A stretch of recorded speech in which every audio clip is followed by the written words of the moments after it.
Olá pessoal, tudo bem?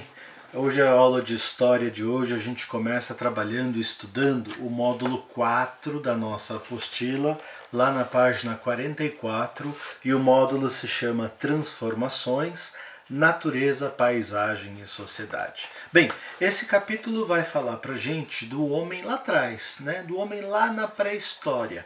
Quando a gente está estudando na disciplina de história, a gente acaba dividindo o tempo em algumas etapas, em algumas partes, porque isso ajuda a gente a compreender as transformações que aconteceram com o homem e com a sociedade no decorrer do tempo. Né? A principal, a maior divisão é a história e a pré-história. A pré-história vem antes da história.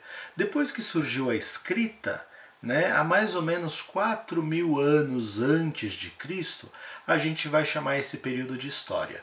Né? Começa a história depois do surgimento da escrita há 4.000 anos antes de Jesus Cristo nascer.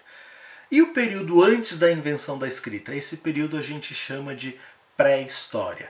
Pré-história, então, é o período que vem antes da invenção da escrita. E é desse período que a gente está falando na aula de hoje e nas aulas desse bimestre, né? O período da pré-história. Quando a gente está estudando o período da pré-história, a gente vê o surgimento da humanidade, dos homens, né? Desde lá das espécies mais primitivas, os australopitecos, o Homo erectus, o Homo habilis, né? O Cro-Magnon, né? Até chegar no Homo sapiens sapiens. A gente falou sobre esse desenvolvimento do homem, né? E aí a gente começa a falar um pouquinho dessa pré-história, como é que a gente organiza essa pré-história, e divide a pré-história em outras partes também.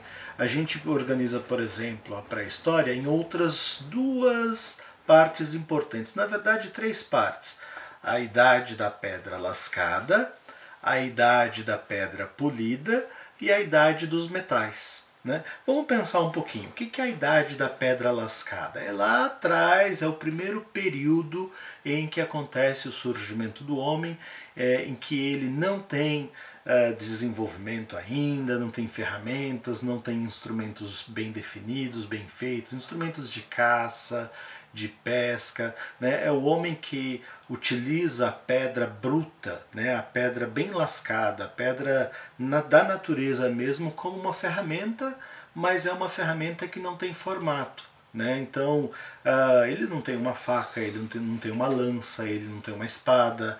Ele vai utilizar as ferramentas, mas vai utilizar os objetos da natureza como ferramentas, mas essas ferramentas ainda são com a pedra lascada, com a pedra bruta. Né? Outra característica desse período que é bem legal de lembrar é que nesse período o homem ele é nômade.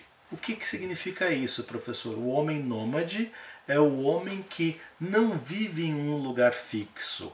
Ele está sempre migrando, mudando de um lugar para outro, com a sua família, com a sua comunidade, né, com o seu povo. Ele migra, ele muda de lugar em busca de comida. Né, dos recursos da natureza, para coletar mais alimentos da natureza e também para encontrar mais animais para caça.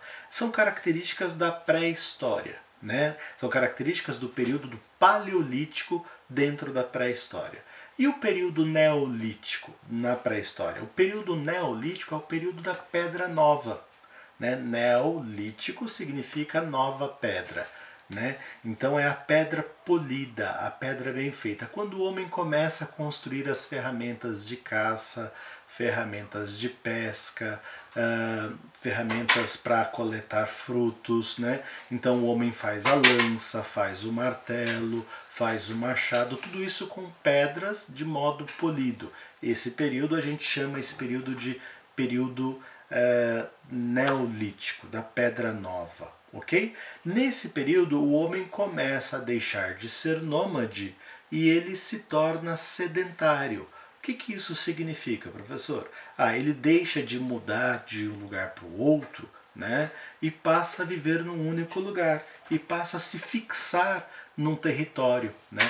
Essas mudanças, quando eles ainda eram nômades, né? Quando nós éramos nômades, elas demoravam milhares de anos para acontecer, né? Não era que mudava todo dia de casa, não era assim. Eles iam migrando, passava 100 anos num lugar, 200 anos no outro, 300 no outro, né, iam migrando de lugares, e por isso eles eram chamados de nômades. Quando eles se tornam sedentários, eles começam a fixar-se num lugar só e a produzir o seu próprio alimento. E aí começa o desenvolvimento da agricultura. O homem já não depende mais da oferta espontânea da natureza, mas aí ele mesmo consegue cultivar, consegue plantar os seus próprios alimentos. Então, olha só, no período neolítico, além de fazer ferramentas de pedras polidas, de pedras bem feitas, ele também vai desenvolver a agricultura. Né? E o terceiro período, né, finalizando a pré-história, é o período da Idade dos Metais, quando ele começa a desenvolver e a produzir ferramentas com metais. E aí ele vai aperfeiçoando um pouquinho. Ok? Por enquanto, esse entendimento que eu quero que vocês tenham. Se ficou dúvida, revejam esse vídeo. Deem uma olhada lá no nosso livro, na nossa apostila, na página 44, né? A gente tem ali um texto que introduz esse assunto e a gente tem 3 perguntas, pergunta 1, 2 e 3 na página 45. Eu quero que vocês observem, leiam a página 45 e respondam essas 3 perguntas. Não precisa me enviar por enquanto, só quero que vocês façam e deixem aí a apostila de vocês prontinha, ok? Páginas 44 e 45. A gente se fala, na próxima semana a gente tem mais uma aula, tá bom? Fiquem bem, até logo, gente. Tchau, beijos.